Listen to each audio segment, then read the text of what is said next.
We had two of our students from Amrita University who made the first contribution. They are now abroad, studying abroad. Made the first contribution by whatever money that they got by securing first rank in their own classes. They donated it to the foundation. So that is how the foundation started.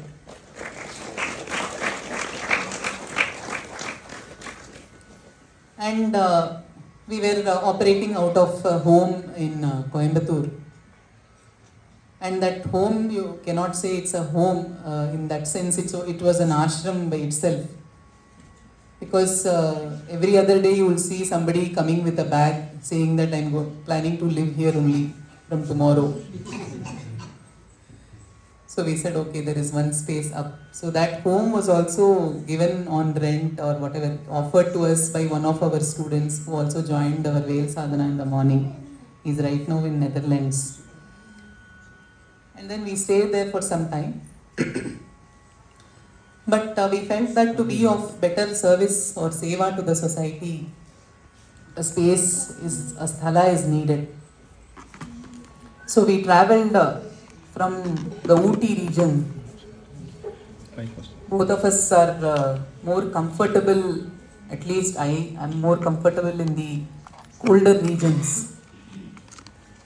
So I was looking for a colder place. You know, Ivermale, how it is. So we started our journey from a place near Ooty, looking for some land here and there. Whatever others were suggesting, we were not specific about just. And then it so happened that one person whom we had requested to help us with the land, he looked at this place and then said, this might be suitable for you. And we came here and somehow we felt very drawn to this place. If you ask the locals, nobody feels drawn to this place.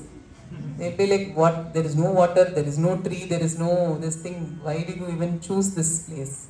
But anyway, Murugan has his own way of making things happen. So we chose this piece of land, or whether this land chose us, whatever you can say. And Gomaka and her family immediately agreed that they will help us with buying this land. This is the moment to remember everybody who's contributed in every bit way to make whatever they are today. And for every piece of land we used to survey, my father used to come with us. We are not the experts in land or anything. We just nod our head. In fact, for one of the visits, I was wearing sunglasses, so Shriman always tells the prices went up by 2 lakhs because of that. You know how I dress. So it would naturally be when they will show the land, then they will immediately come and talk to me. They know who they have to have the discussion with. Then I will say, I'll point to my father, he is the one who is going to discuss this. Then all of them came here and we felt the presence here. And in 2017, we felt that we should do some more activities here. And it so happened that one of our students, very close students, had passed away drowning in a lake. And we wanted to create a program in his memory because he was an ardent devotee of science and technology. So we started celebrating the rural science fair, or what you can say, organizing the rural science fair in his memory every year. So we wanted a space for that. Before that we had only that kutir where Shriman used to come and stay. Before that he used to just sit under the tree or be in the caves here. We built a small kutir there, Vasishta kutir was there, and then the Arundhati kutir was there.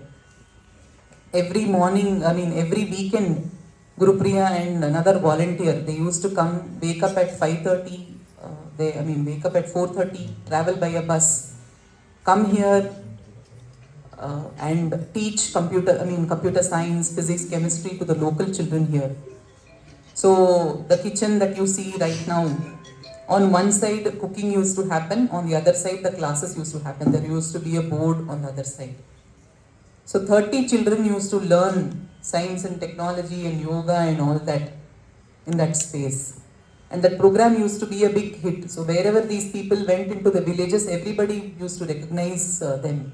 Because we used to send a vehicle, all the children will board the vehicle that day.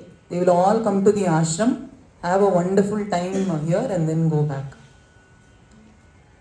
And then slowly we needed a larger space. We built that hall, Chidakasha. And the first day when it was offered for the science fair, there were no walls. The walls were only the green sheet. Floor was also not. Only the roof was ready by then. And the foundation for the Dhyanalayam was ready at that time, 2017. We said at the moment we don't have much money to build Dhyanalayam. Let us do some work first. We are more interested in the work than the spaces. We can anyway, even if you give us a tree, underneath we can do something there. So we wanted to do the work first. So we said, okay, no, only roof is enough, no need of the walls at the moment, and foundation we'll lay now. And then that day it rained cats and dogs that day. It's a heavy downpour when the science fair happened. But more than 600 children from all over the villages turned up for the science fair, and they all had a wonderful time. They all looked at us like, who are these people who have landed from nowhere but creating some value in the society, who are speaking the right things that resonates with them, and who have a good intention of serving the society. So they all became very attached to us. So that way we built good relationships in the villages around, in whatever way, through seva, basically, whatever way possible, meeting them. And then 2017 we had this foundation of the Dhyanalayam put. And all of a sudden one day, for some purpose, I just looked at the Google satellite image. Now it has been updated. It was not updated for many years actually. Because this region, I mean, who would want this region updated other than us? So I every time I visit Google Maps, I used to request an update. Please update latest image update. Maybe that's why they updated. I'm not sure. So I happened to one day look at it, and I was astonished to find an Om imprinted on the foundation place where the foundation was laid. So right at the center of the circular foundation, there was an Om imprinted. I was a bit skeptical, so my brother's friend works in Google. So I wanted to check whether it is really that Om or is it something, even for temples they usually put that Om symbol as the map symbol. Then he told, no, it is actually something that is naturally happening there, nothing generated by Google. I can show you the image later on. So it was amazing to see that Om imprinted in Sanskritam right at the center of the foundation. And before that, we used to get such signs like when Matrushree used to cook upma. In upma there would be that Murugan symbol. In Kartigai there would be a Murugan symbol, flower kind of symbol. That would naturally occur. What is the possibility of Murugan symbol occurring in upma? It used to. Murugan trying to communicate.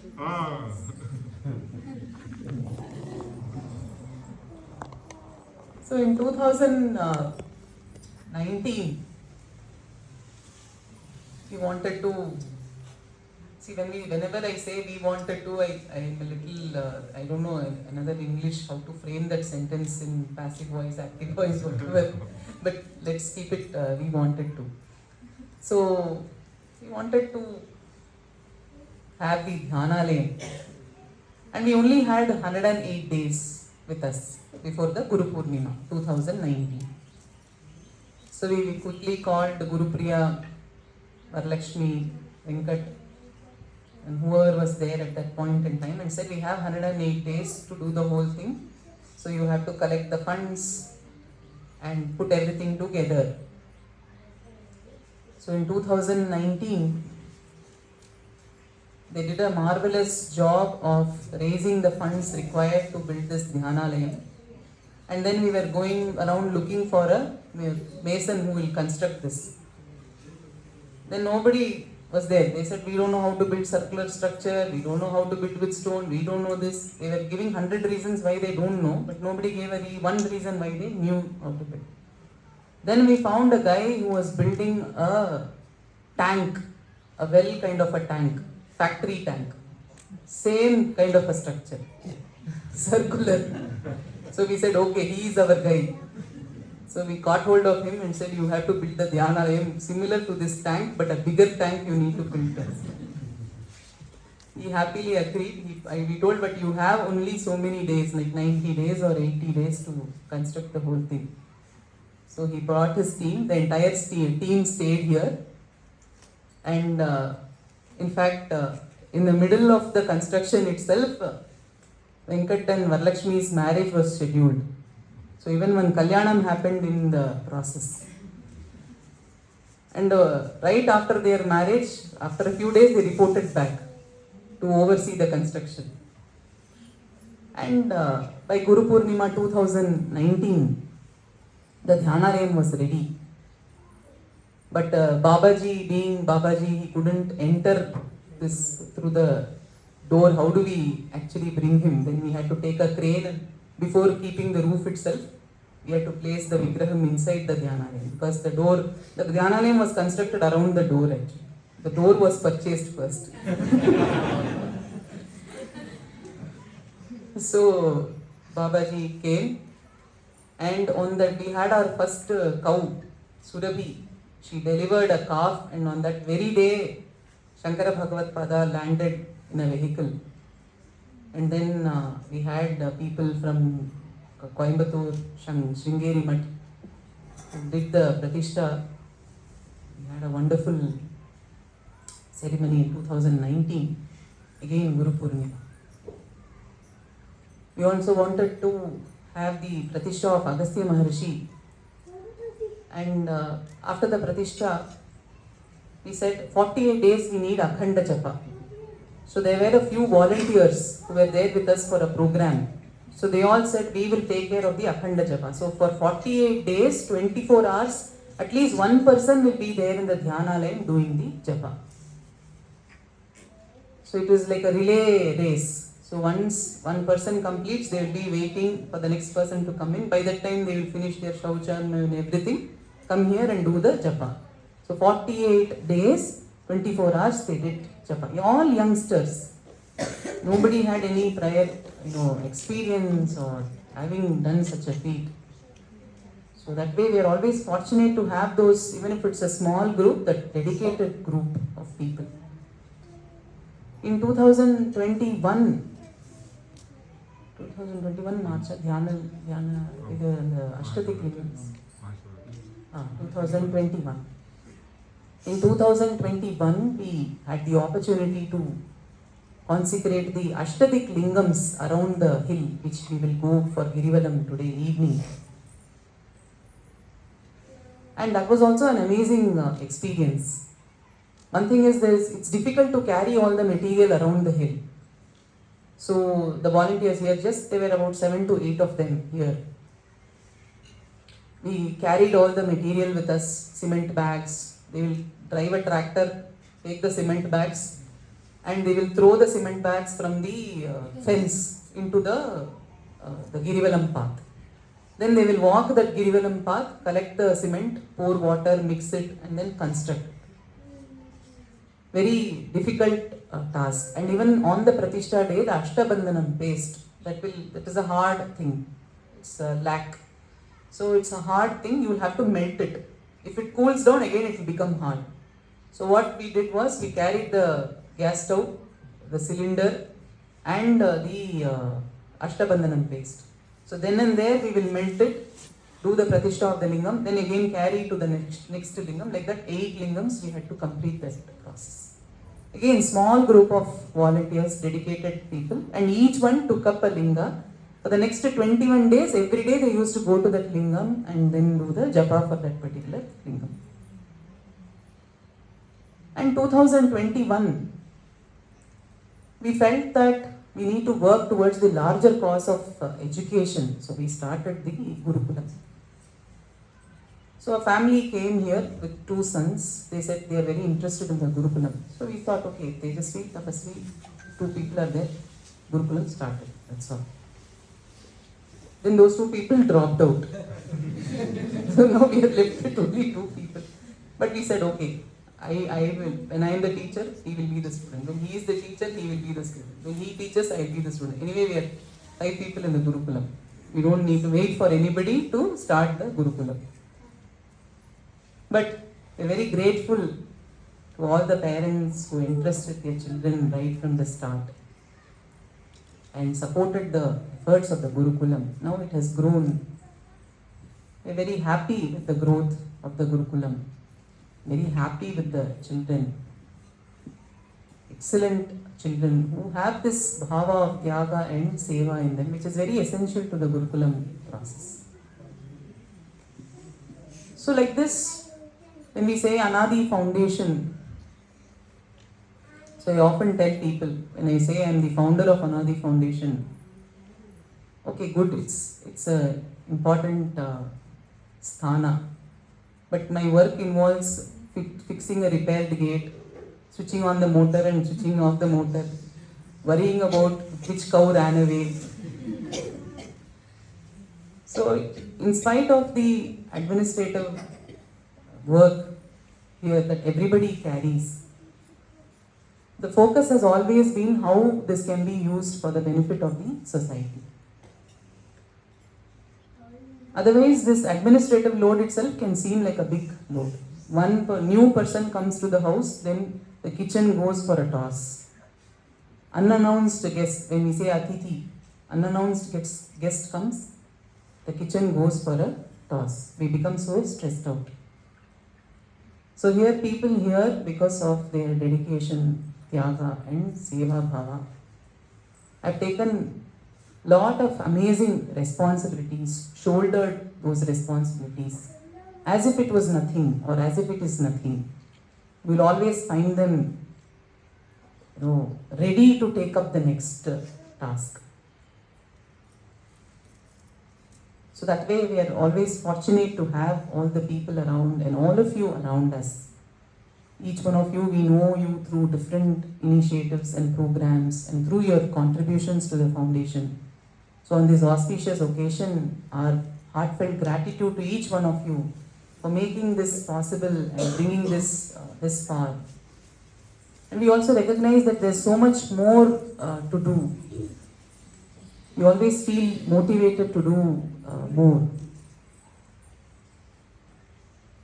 So that way, whatever physical difficulties or emotional difficulties or cognitive difficulties in terms of learning new domains or picking up a new thing or decoding a particular text, all these we try to navigate with as much strength as possible so that it can be of value to the society.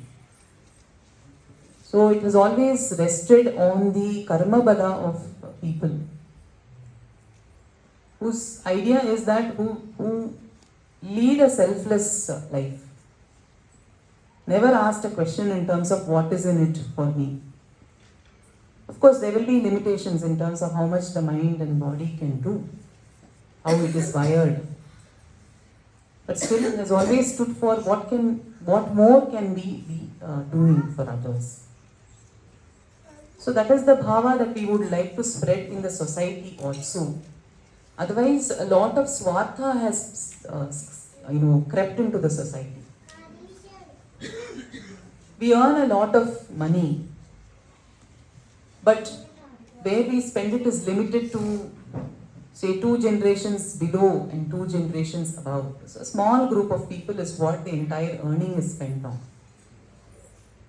But there are so many people who require our time, who require our knowledge, who also require some money as well. So in whatever way possible, whatever sphere possible, if you are able to contribute, it will be a much more fulfilling life. Cultivating this seva bhava and that Niswartha and Paropakara Bhava has been the bedrock of the Dharma Gurukulam also. People will grow up with a lot of capability in terms of physical capability, emotional capability and cognitive capability. But will also learn to be extremely grounded and ready to serve the society and move mountains in order to make things happen. That is the sort of immediate vision. Of course, is much larger. At least the mission level can say that we envision or keep this in mind when we train the Vidyarthis here and whoever is associated with the foundation. So on this auspicious occasion, again we express our gratitude to all of you. And thank you so much for contributing in whatever way possible. And thank you so much for coming here.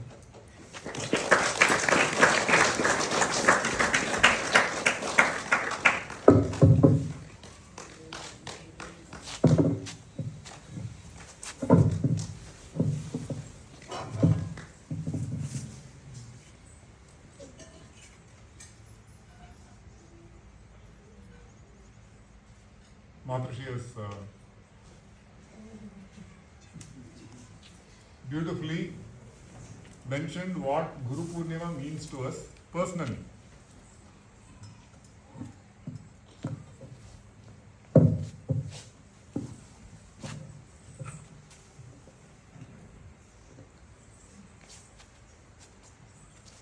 So it means a lot.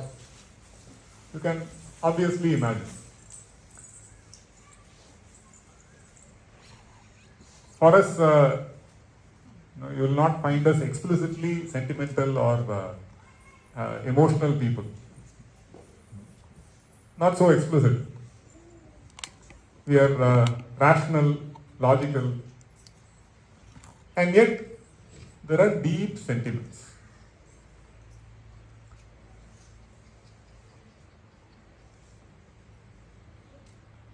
So that's why we say Guru Kripahi Kevalam.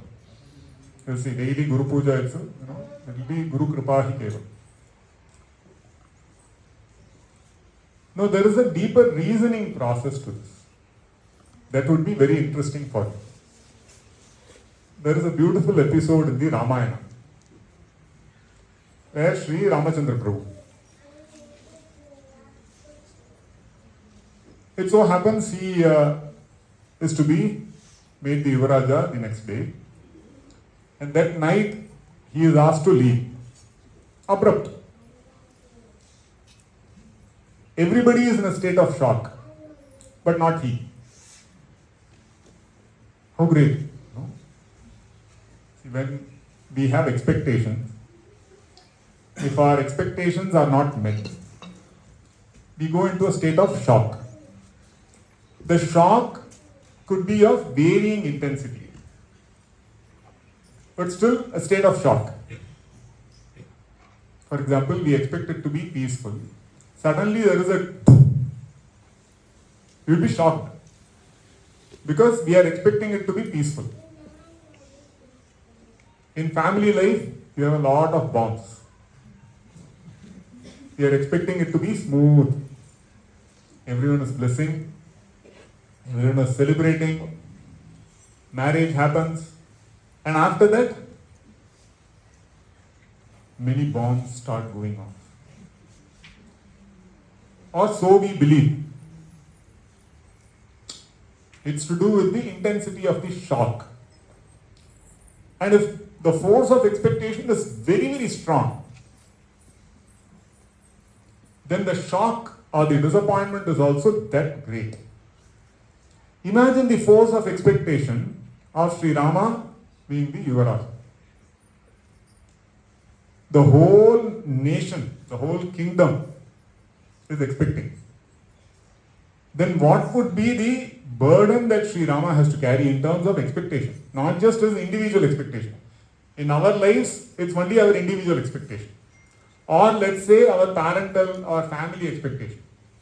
If the family expects something and someone does not deliver, the results, does not meet the expectation, that itself can be hugely shocking. Imagine Sri Ramachandra Prabhu. The whole kingdom is expecting. Everyone is there to celebrate him as the Yuvaraj. And there is this bomb dropped. That no, you have to go to the forest. Huge shock. It's very interesting to observe how each person reacts. Lakshmana becomes extremely angry. He feels that his father should be jailed. Very valid reaction. Who's the cause for this? Our father, he should be jailed. Shatrughna becomes so angry that he wants to put to death Mandara, who is the cause of this. Like that, each person reacts in diverse ways. But Sri Rama, in and through all this, how is he?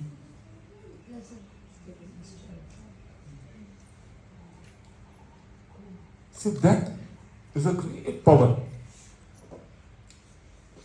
Then, in one episode, he reveals his reasoning. So it's not just accepting what to do, it's fate. Not like that. It's clear reasoning. He expresses, I think, to Lakshmana or Bharata. He expresses, I think, to Lakshmana.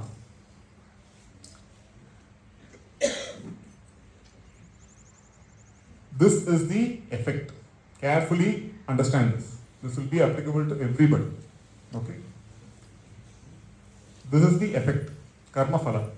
Karma phala means, this has happened. Now we have to go to the forest. I have to go to the forest. But this effect, was I a cause in this? He reasons out. No. I have not been a cause for this effect. See his clear reasoning. He says, I have always behaved well towards Ma Kaikeyi. I have always treated her as the first mother, more than my own Ma Kaushalya. So I am not a cause for this effect. Karma phala. Obviously, karma phala means there has to be some cause, causal aspects. Then he reasons out. Would Ma Kaikeyi be the reason? No, he reasons out. No, because she has always treated me as her son. She has always been affectionate. She always treated me as her eldest son. So the love has been mutual. The affection has been mutual. So she is also not a reason for this because it's sudden, out of the blue. Like that, he eliminates each possibility. Mandara. Would Mandara be a reason for this? No, because her nature from first has been the same, but Ma Kaikeyi has never listened to her. Otherwise, there are so many opportunities where Ma Kaikeyi would have demanded something. But no. So Mandara also he eliminates as a reason for this effect. Then he arrives at, when all this has not led to this, it can only be Daiva. Daiva means Prarabdha. So it's a very powerful episode. It gives us a lot of clues as to how this reality works. We draw a lot of inspiration from such episodes. We reason out.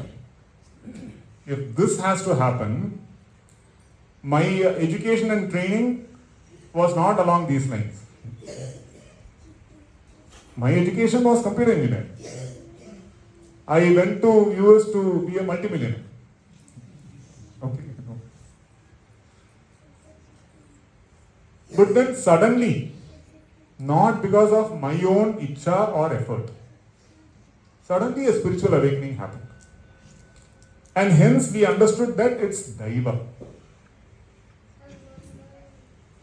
There is free willed effort. for which you have consequences. It's called Kriyamana Karma. Kriyamana means you do, you get result for that. But there is something called Prarabdha. Prarabdha means you have signed up for a role during this birth. That does not mean fate. So Sri Rama is not reasoning out it as fate. He is saying Daiva. That means someone has done it, but not these human players. Because it's out of the blue. It's a very important reason to develop. In our lives, we have seen this happen. And hence, we are very confident that Guru Kripa Hi Keval. You see, it's reasonable for us to trust in Guru. Trust in Murugan, our Ishtadevata. As I told you, what is the possibility that you will design? See, some of us might design, you might be designers. What is the possibility that automatically a design of Muruga's symbol comes in? Upma. உப்மால யாராவது இப்படிலாம் பண்ணா என்னதான் பண்றது? This is called Murugan Thiruvilayyadan. His Leela. Upama also means example. He shows an example everywhere. And it's amazing. When we understand this, then there is a very critical transformation that happens in our lives. There is very clear understanding. It's a reasonable thing. When we say Sanatana Dharma or Hindu Dharma, it's very clear reasoning also involved. The reasoning might not be accessible to us yet. But still, that's called Adrishya. But it's useful. Since we are sharing, you can introspect. Because it has happened to us, we are confident of it. You might be confident of our words, and hence you might trust our words, and hence you might be able to introspect along these lines. Shraddhavan labhate jnana.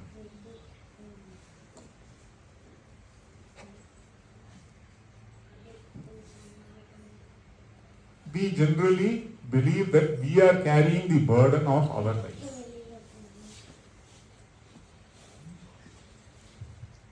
We are the sole carriers of the burden of our own life. Our life is it burdensome? It's a tricky question. If you say yes, if you say no, children generally live carefree. That's why all of us want to become children again. They live carefree. Is it not so? Carefree. Maze mein. So all of us want to become children again.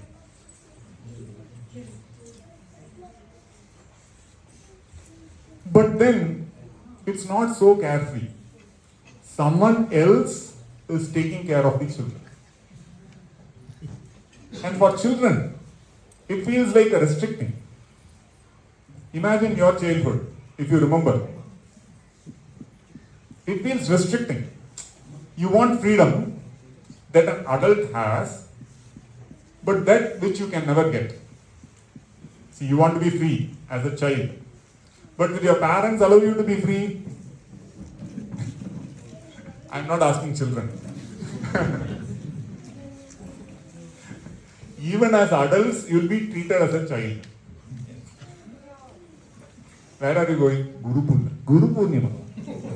Why are you going? We have heard about Anaadi Foundation. First, let's do some background research. There are many such startup ashrams. We cannot be sure. They may brainwash you. Like that, there will be different opinions going on. And hence, the burden of judgment becomes heavier. You know, yeah, this can also be there. That can also be there. And it becomes heavy, burdensome. Not easy. So childhood, we want to become carefree, like a child. But the child's life, is it carefree? If you sit and watch a mobile phone, Will your parents happily say, Kana, very, very good, very good. Will any parent or grandparent happily say, yes, yes, you watch, you watch? Any parent here? First and foremost, we think necessary evil. Evil, definitely decided, but necessary evil, what to do? Because as parents, we cannot engage full time, at least the device engages for some time. But we want only qualified time, only this much time. More than that, we become upset. Even if we are upset, children, what to do? They have to somehow time pass. In urban life, it's tough, definitely. Here in rural life, it's different. You will see children climbing the trees, playing with the cows. If we give a device to these children, what do you think? Will they climb the tree or play? I'll climb the tree again. Okay, you will climb the tree nevertheless. No, anyhow. And watch too. On the tree and watch. Smart. So in fact, there was a boy who was going on playing video games. So his mother said, why don't you go out for some time and play? So he took his, what do you call that? Jockey. Console. Console. He Console. took the console outside and was playing outside from the window. Extra drama we can So you can see, childhood is like that. Parental concern is that they should somehow grow up properly. Whether the child displays good skill, good learning, good culture now or not, still every parent is concerned. So do we all again want to become a child in such an environment? Already a child. Wanting to become a child. So we see practical aspects. As a young person, young adult, the burden starts slightly increasing. As a full-fledged adult, full load. How to keep the load temporarily aside? Not possible. On. Otherwise, you will have to vanish.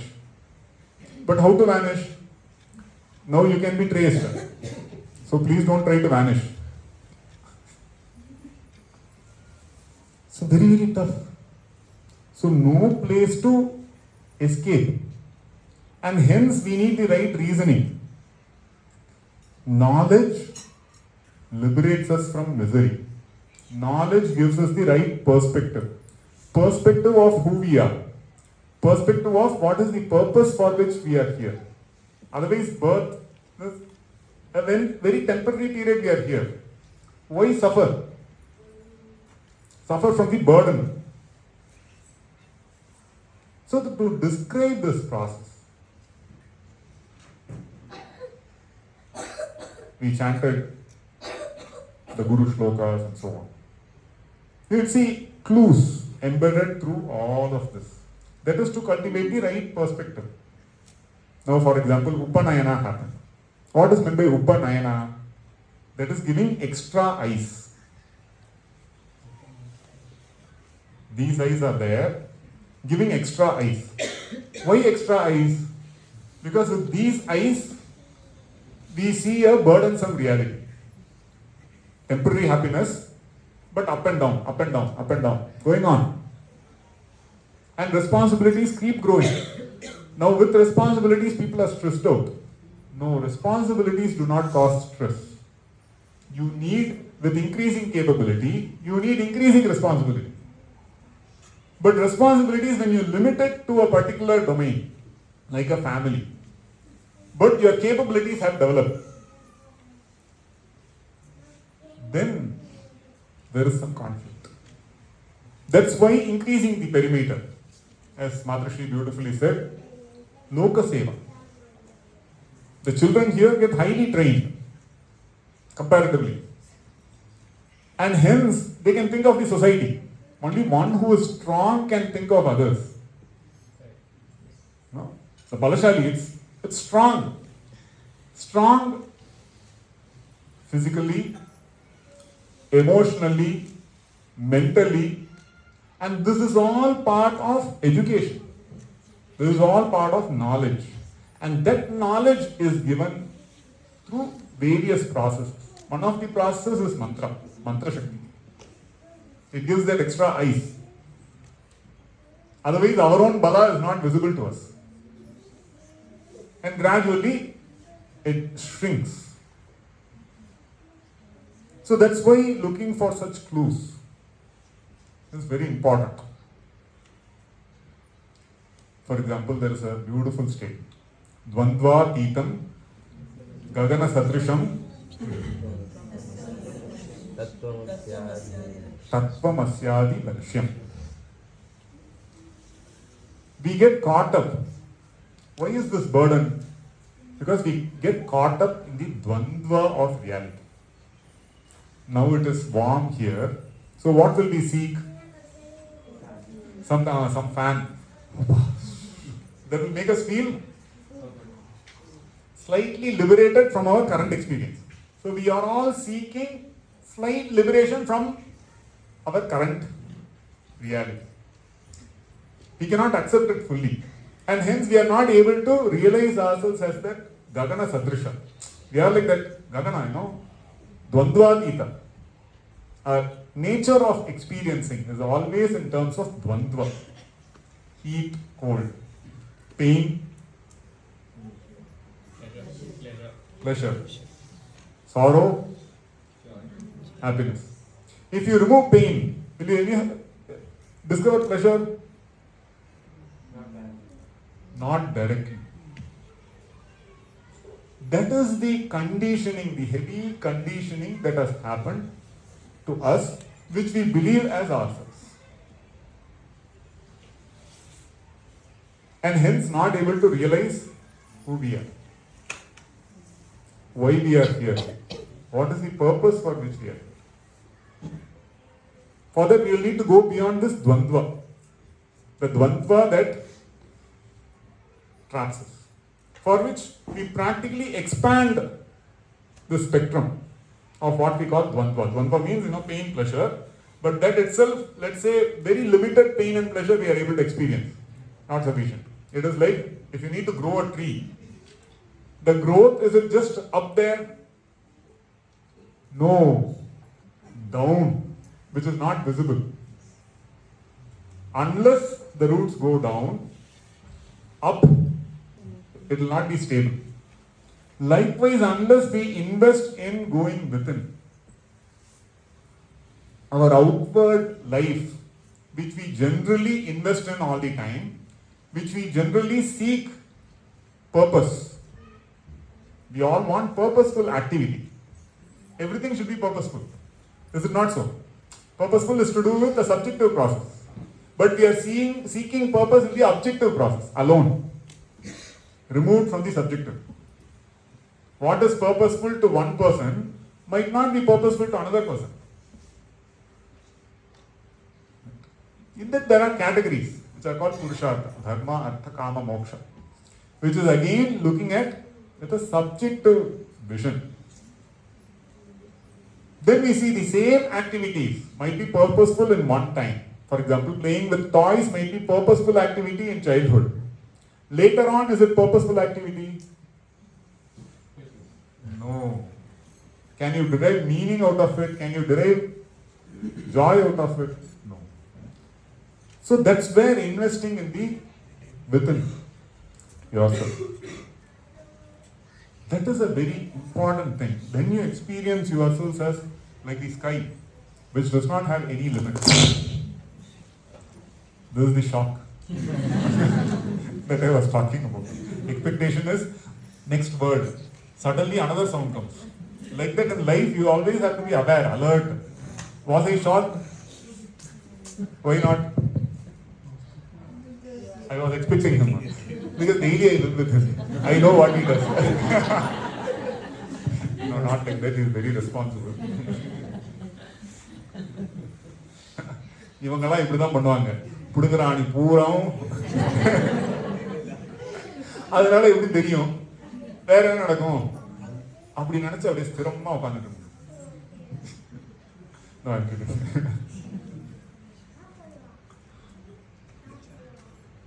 So we see clearly, this is the clue, this is what we see in the life of Sri Ramachandra Prabhu.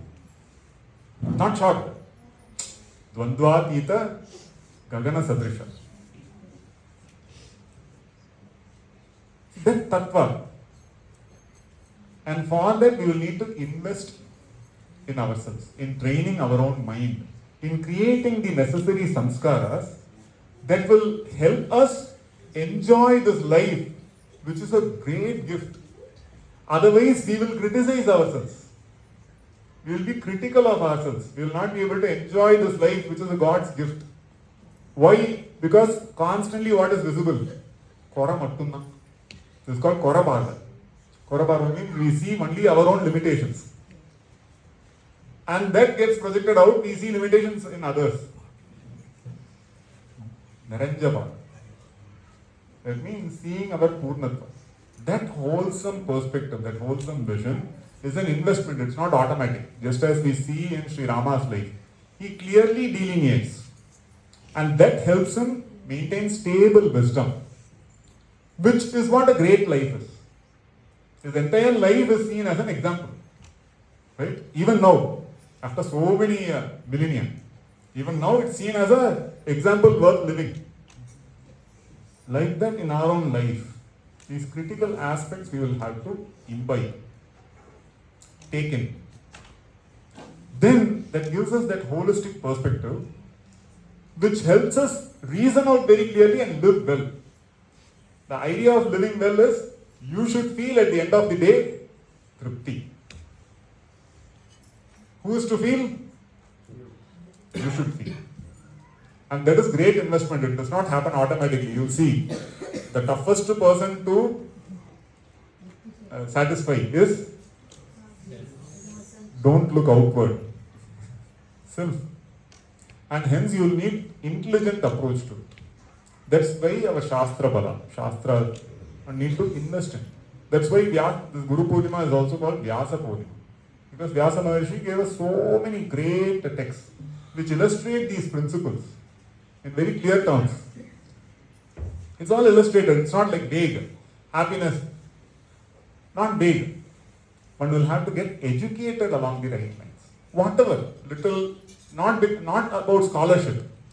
It's about the direct path to fulfillment, to Purnatva, which is represented by Purnami. Purna. One can live a fulfilled life, and that is a great seva. And whatever you do it out of fulfillment, not for fulfillment, but out of fulfillment. That's a great seva. And there you direct your actions according to the best practices that is available in Hindu society. You will see yours will be a great life. You will be known. Your santatis, your entire lineage will be known. And being known is not wrong. It's something to aspire for. But one will have to work at it properly. So when he said best practices, I'm reminded of this. In Bharat, such a holy land, that even the sight of anybody who's wearing an orange or a saffron robe, there is an immediate reverence that is invoked in the minds of people. At least earlier that's how it used to be. A few months ago, we had the opportunity to visit a university in Gujarat University, and we were staying in the guest house. Both of us went to a shop to get something, and since it was in the evening, Shriman was wearing that usual orange cloth that he wears. And then after buying that, we asked him, "Bhaiya, kitna hua?" That shopkeeper was not ready to meet eye to eye and quote a cost to it. He said, "Aap le lijiye, kuch nahi chahiye, kuch nahi chahiye, kuch nahi chahiye." This is what he said. Then we immediately understood that just looking at somebody who's come from a spiritual lineage, just by the dress, he was not ready to take money. Wherever you go in Rishikesh, Haridwar, see sadhus, there is an immediate reverence, at least that used to be. But in today's time, there is so much skepticism around the concept of the Guru Shishya Parampara.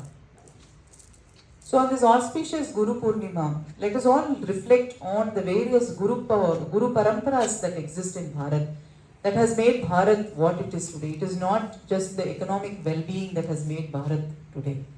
It is the rishis, sadhus and sants and the great visionaries who have made Bharat possible.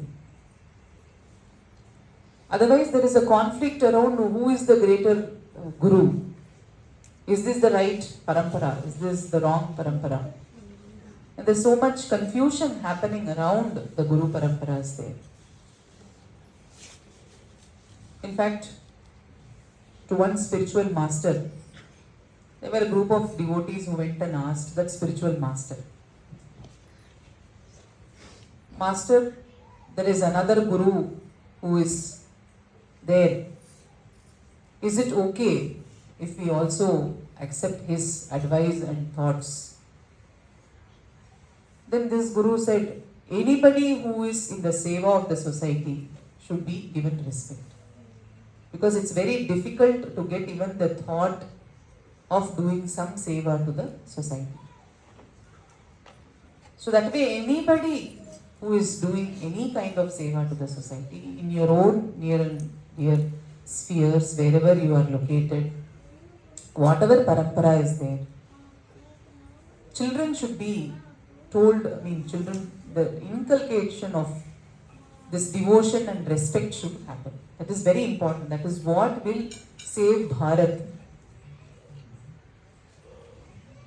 Two sadhus who were initiated in the Giri tradition. Getting a Giri title is very difficult. To get sannyasa is very difficult in this land. People think that you can become a sannyasi just like that. No, you'll be put through severe tests to take up sannyasa. It's not given just like that. First of all, there is 12 years of brahmacharya, 12 years of this, so many things in each parampara. You have to do so much sadhana, so much japa. They will ask you, how many lakhs did you do, how many kotis did you do? There if you say 108, sir, I did 108 for 5 days. And you will nowhere get near even the gate. So to get accepted or to even receive the sannyasa diksha is such a difficult thing in this land because it is kept at the highest sthana. And like that, two sadhus who were in the Giri tradition, they were killed in Maharashtra few years ago.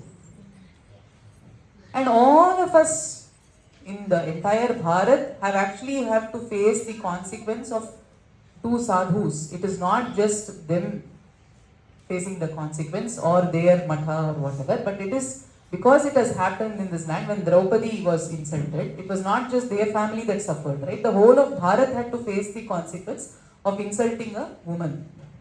So similarly, the whole of Bharat will have to face the consequence of having done the hatya of sadhus and sannyasis who have been initiated in the Giri Parampara, which is the one of the Dashanami orders of what Adi Shankara Bhagavad created. So looking at these, one should inculcate a sense of reverence and devotion in the minds of young people towards these rich paramparas that span from Kashmir. Kashmir now is known for very different things. But they say in earlier times, every Gurukula child, even located in the south, will take Saptapadi, 7 steps in the direction of Kashmir, revering the scholars who were there. From Kashmir to Kanyakumari, and this side from Gujarat to we were recently in the northeast. Amazing Shakti Sthalas are there in the northeast.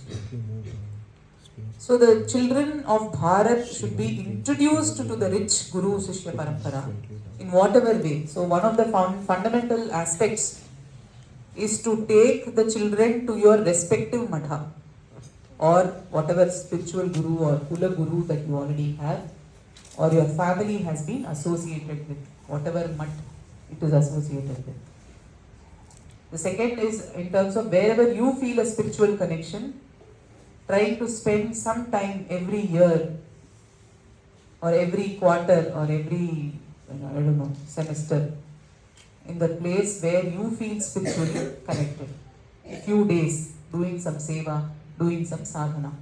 So these are the important ways by which you and your family will gain the blessings of the Guru Parampara and also have a path for self-transformation. This is the message that has to be given to the children of today, because only then they will grow up to remember the contribution of these great rishis. Since we remembered Rama, I thought Tejasvi can offer a small bhajan and then we will take one or two questions before we go for bhojan.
परिपालित सरसि जगद्भाण्डं परम पवित्रे कृत पाषाण्डं परिपालित सरसि जगद्भाण्डं परम पवित्रे कृत पाषाण्डं पिबरे रसने पिबरे रामरसं पिबरे रामरसं रसने जनन मरण भय शोक विदूरं सकल शास्त्र निगमागमसारं जनन मरण भय शोक विदूरं सकल शास्त्र निगमागमसारं पिबरे रामरसं रसने पिबरे रामरसं पिबरे रामरसं रसने शुद्ध परमहंस आश्रमगीतं शुकशौनक कौशिकमुखपीठं शुद्ध Paramhans आश्रमगीतं शुकशौनक कौशिकमुखपीठं पिबरे रामरसं रसने पिबरे रामरसं पिबरे रामरसं रसने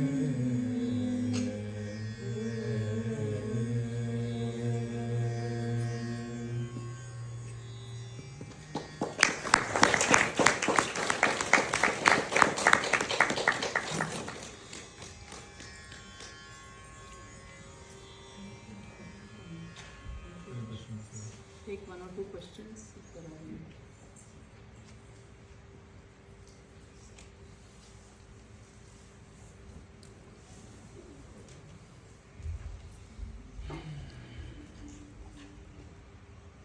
English Bhojanam, sir. I have many questions. Right.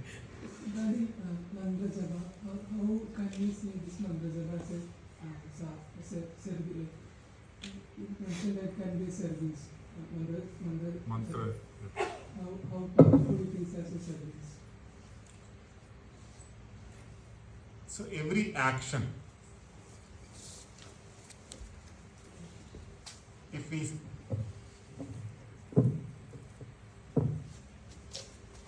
when we look at it only as an action, it leads to bandhana. It's called karma bandhana. Karma yoga means uniting it with a higher principle. This instrument, when we say bahya karana means outer instrument. The body is considered an instrument. Similarly, you would have heard the term antakarana. Antakarana means inner instrument. That means mind. Body and mind. This we all recognize from children to adults. With the body, we perform actions in the outer reality, which is called Bhuta Akasha. Bhuta Akasha. With the mind, we perform activities in the inner reality, which is called Chidakasha. Chit Akasha. It's very useful to understand this concept. So we are always performing action. What are we doing? Either performing activity outside and inside, or inside. We are always performing activity. Now, outside when we are performing activities, are we aware of the inner activities going on? If you are trained, yes. That's also training, that's also education. Why am I doing what I am doing? If you are not trained on that, you will see your outward activities severum, will not be coherent. In your vision, it will not be coherent. Daily you will be doing something, but you will look at it as just mechanical. Daily I have to wake up and go for a job. That will cause a lot of strain, stress. It will be stressful activity. Why? Because it does not cohere. It does not align. It is like shrama. With a lot of shrama, one is living one's life. But it does not cohere or is not coherent with your inner vision. Because that is also activity. For example, even something like happiness is an activity. It's an activity doing with the mind. Are you doing happiness or are you doing sadness? Sadness, is it correct? Sadness, correct? English. Sadness. So you are doing happiness or you are doing sadness. If you keep on doing japa, not good, I'm not happy. What are you doing? You are doing sadness. Sadness japa. This is only mechanical life. What are you doing? You are doing that. So whatever you think is also doing. Whatever you speak is also doing. It has consequences. Generally what we speak has consequences in terms of relationships. What we do physically has consequences in terms of physical aspects. But what we do with the mind has consequences with respect to our experience, our state of experience. Because it's a doing. Again and again we are doing. That's why carefully becoming aware of what are you doing with your mind. That becomes very important activity by itself. For example, now we are studying. Is that an activity? Yes. We are studying about, let's say, computers. We are studying about computers. That studying is also computers, not directly working with the computers. But studying is also computer. Studying about computers is also activity. Like that, studying about the mind is a very important activity. And studying does not happen just by, when I say studying, it's not just reading. Okay, that is collecting information. That is also an important process. But when we say swadhyaya means study. It includes japa. With japa, gradually you will be doing with the mind what? Japa, which will help you understand the mind. You will start getting insight about the nature of the mind, nature of awareness itself. Because it will connect you with the Devata or the Guru and so on. It's like a direct communication. With the books, it's indirect communication. For example, when we do Mauna Tapasya or when we live in the Himalayas and so on, what are we doing? We are doing high-end activity. Everyone outside thinks we are not doing anything. But no, it's high-end activity. Now it's a knowledge-based economy. Who gets a higher pay? Someone who does physical work or someone who does mental work? Clearly, mental work is a lot of work. And it has a lot of sukshma. It's very subtle. It's not easy. Not straightforward. The result might not be guaranteed. And yet there will be result. So you will have to understand and do. So like that mantra helps us gain that right realization, right insights, liberating us from limited conditioning. These conditionings are called raga, dvesha. We are generally strongly conditioned. Raga means that which we derive pleasure from. Dvesha means that which we hate. Like, unlike. Thumbs up or thumbs down. Like that constantly this algorithm is going on. Pain, pleasure, pain, pleasure. Pleasure we seek, pain we try to avoid. Like that constantly it's going on. And hence strongly conditioned. But we are not aware of this at all. So gradually with the mantra we liberate ourselves from this. But initially it will not be visible. I am describing the process. You need to gain visibility of your mind itself. Not just of the outer circumstances. When we wake up in the morning, what do we see? We see outside. Do we see within? Very few of us. Pratas Marani. What do you remember in the morning?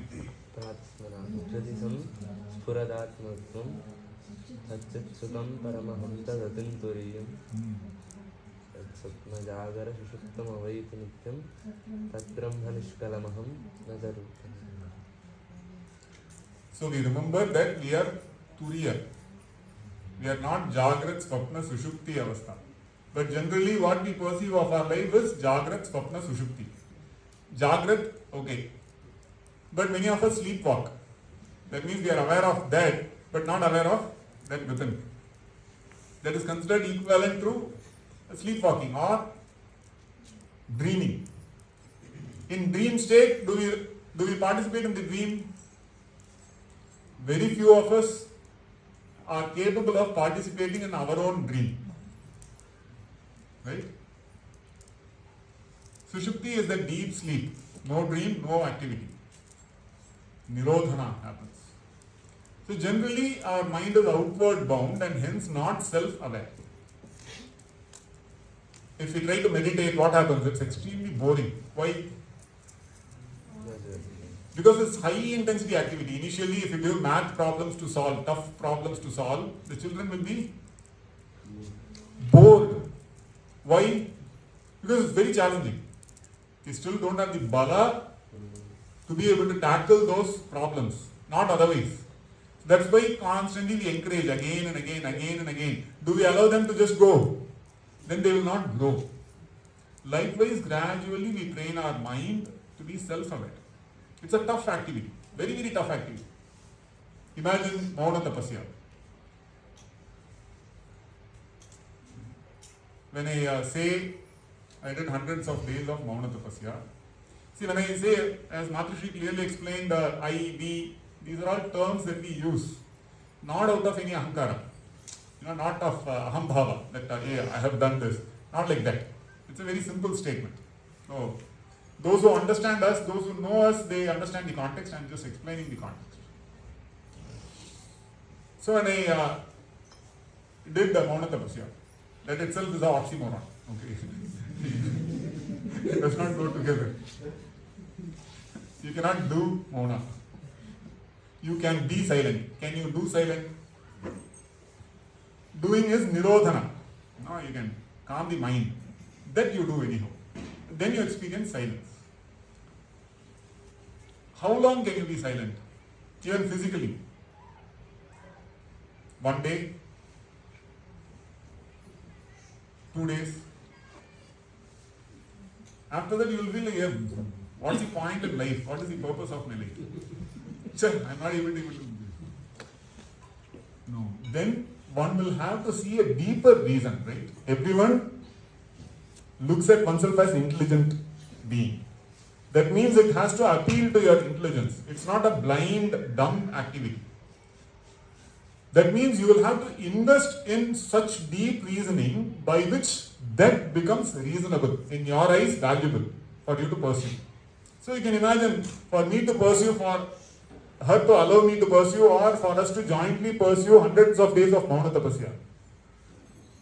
We are reasonably intelligent people, let's assume. Okay? That's also an assumption only. That means that should be intelligent activity for us.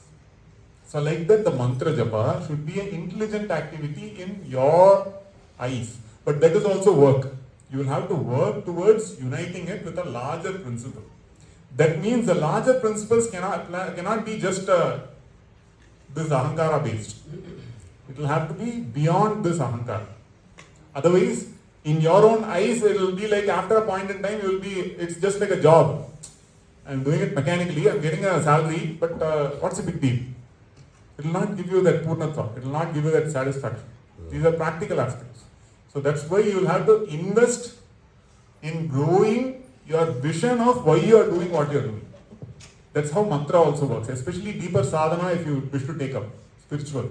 You will have to invest a lot in terms of why are you doing what you are doing. You will have to discover the purpose of your life. Why are you here? Like that you will have to invest.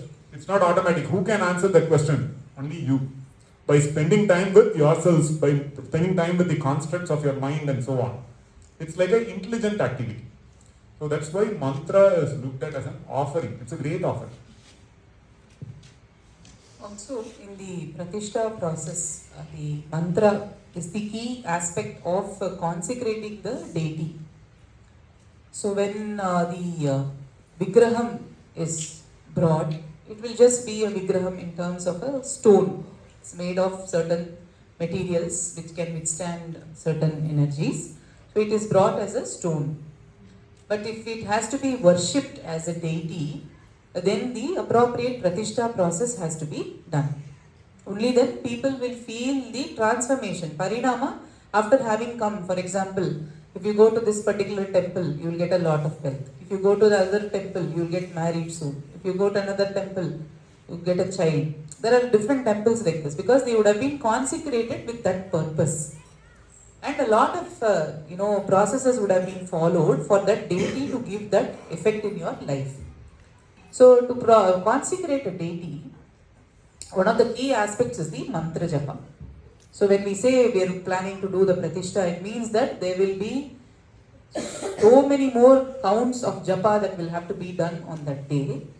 And whatever number that we do in the next 300 days or whatever it is actually a preparation of this instrument to be able to be of better contribution on that day or those 3 days or 4 days or 5 days, whatever we identify at that point in time. We will give our prana itself. You please give me your mantra. So that way, the mantra is the one that charges the deity. So before that, even this deha, this chitta, this prana has to be purified. So for that, the count of the mantra becomes very important. So it is like charge, right? Charge is small pulses you just give. Only LED can glow probably. Small bulbs can glow. So this 108 and all is small bulb. But if you have this, if you want this floodlight to glow, which can even be visible in the night, then a lot more power is needed, and that is given by the mantra. So that is why the count in the sense, the exact count is of course one thing, but the more we do, the more there is the power. We met people in different places where they are mantra drashtas, who now have developed the vision to see the meaning behind the mantras, who have become the swarupa of the deity because they chanted so many numbers of the mantra of that particular deity. So you can, if you meet them, it is like meeting that Bhagavan himself or that Devi herself, because they would have done so much in their lifetime. So imagine like Sandhya Vandanam they do, Trikala Sandhya Vandanam, say they have 108 they do, right? When they are 70 years of age, so you can imagine how many times they would have chanted the Gayatri mantra, right? And you take some ancient parampara, say the Shankara Matams, and all this thing. The puja that they do has been there for so many generations. So many lakh times they would have done puja in that particular temple, right? Even simple, we suppose Dhyanalayam 2019, okay? 2019, 2024, 5 years. 5 into 365. 365 into 2. 5 into 365 into 2 or 3650, right? So 3650 times Guru Puja has happened here. We are only 5 years old, only so much. So if this is taken forward as a parampara, it means that the Akhanda process has been set. So this mantra really gives a lot of Shakti to the system, but the system has to be prepared to also withstand the Shakti. And hence simple Ahara Niyama, thought Niyama, this Vichara, Vihara, entertainment Niyama, all these are taken care so that the power of the mantra is able to manifest within the system, so that when the consecration happens, then it is a good contribution, which is also a direct way of connecting to that particular devata. Quickly, let me also try to give you an architecture from which this is done. How does the Hindu Dharma focus on these? If we look at the architecture, for example, in the Puranas, it will be 14 lokas. In that, we occupy one loka. So you will have lokas upwards, talas downwards. What are the lokas? Bhuva, Swaha, Maha, Jana, Tapaha, Satyam. Downwards, Atala, Vitala, Sutala, Talatala, Mahatala, Nathatala, Patala. So depending on the nature of desires of a being is not restricted to, please carefully listen, this knowledge you will find it very difficult to get.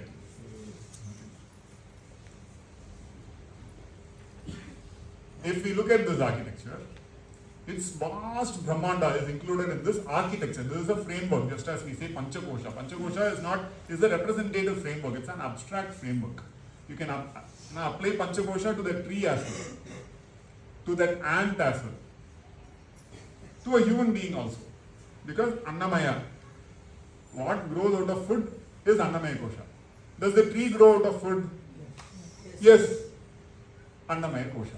Does the ant grow out of food? Yes. Yes. Annamaya Kosha. Like that. So it's an architecture of reality. So this entire Brahmanda is encompassed in this architecture of reality, which includes the 7 lokas and the 7 talas.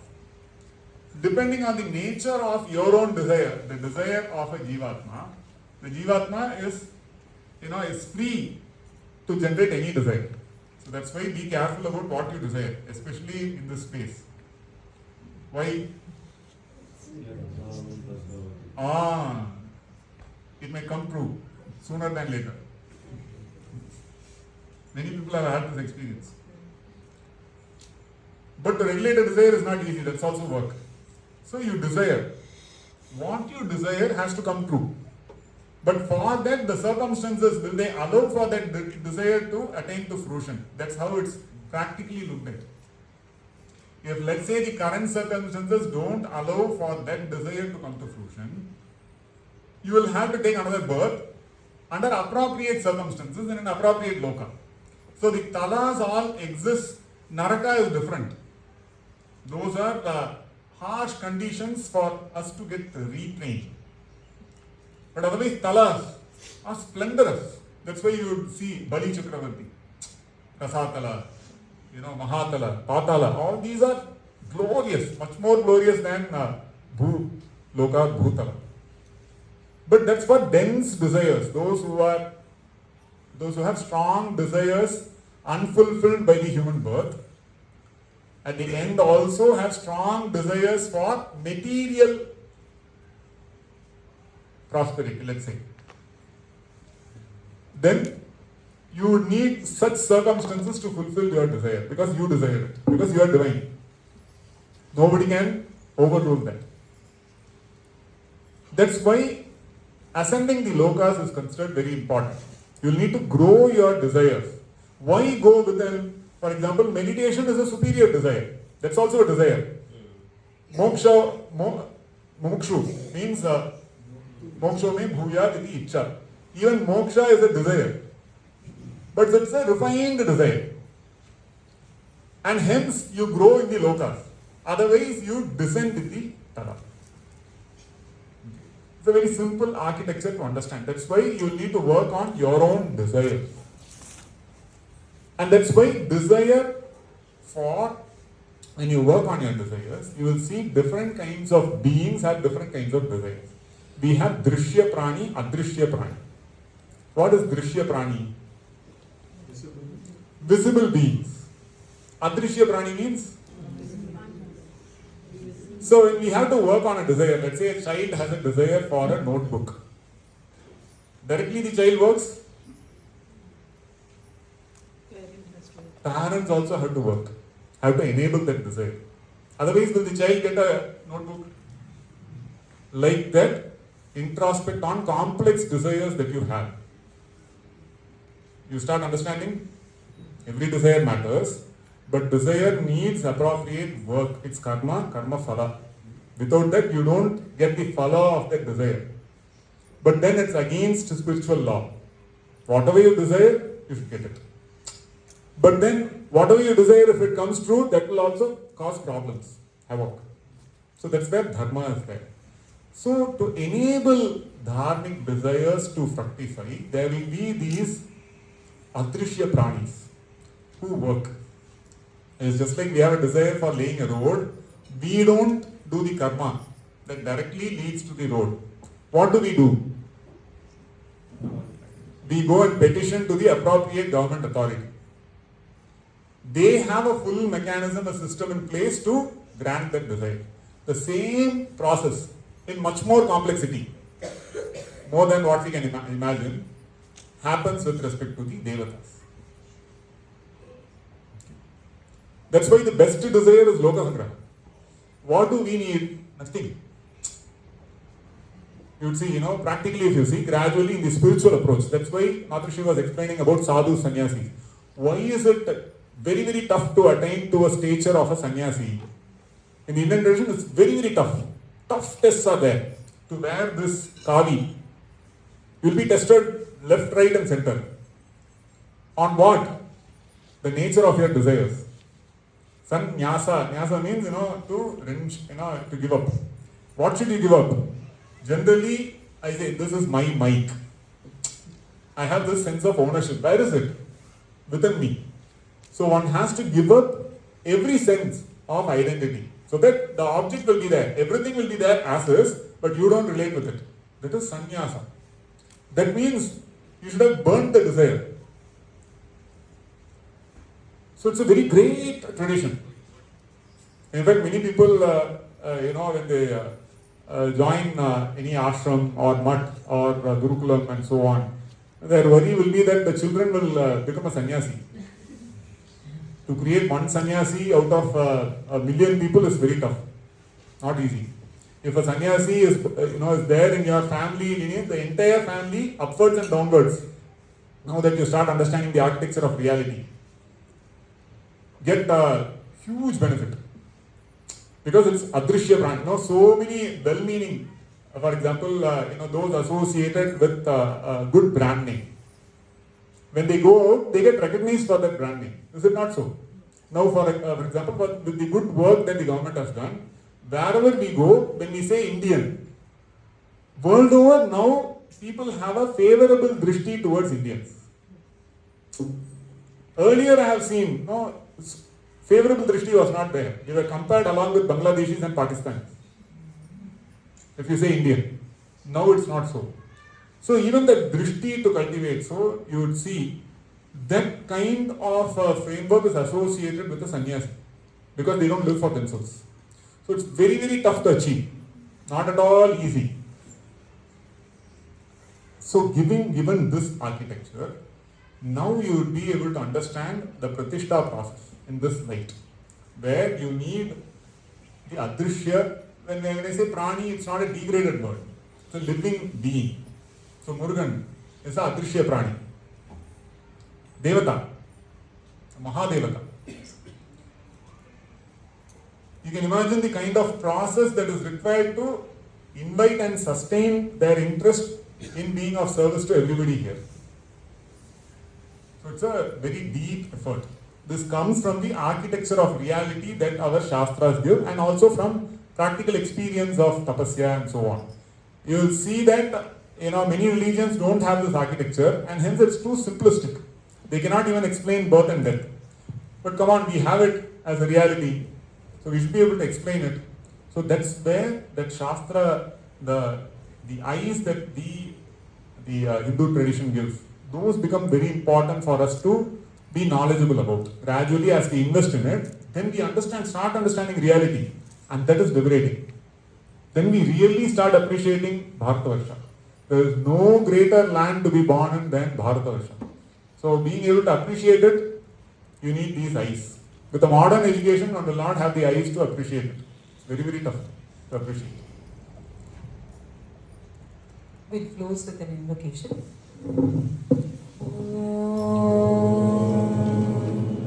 Loka samasta sukhino bhavantu. Loka samasta sukhino bhavantu. Loka samasta sukhino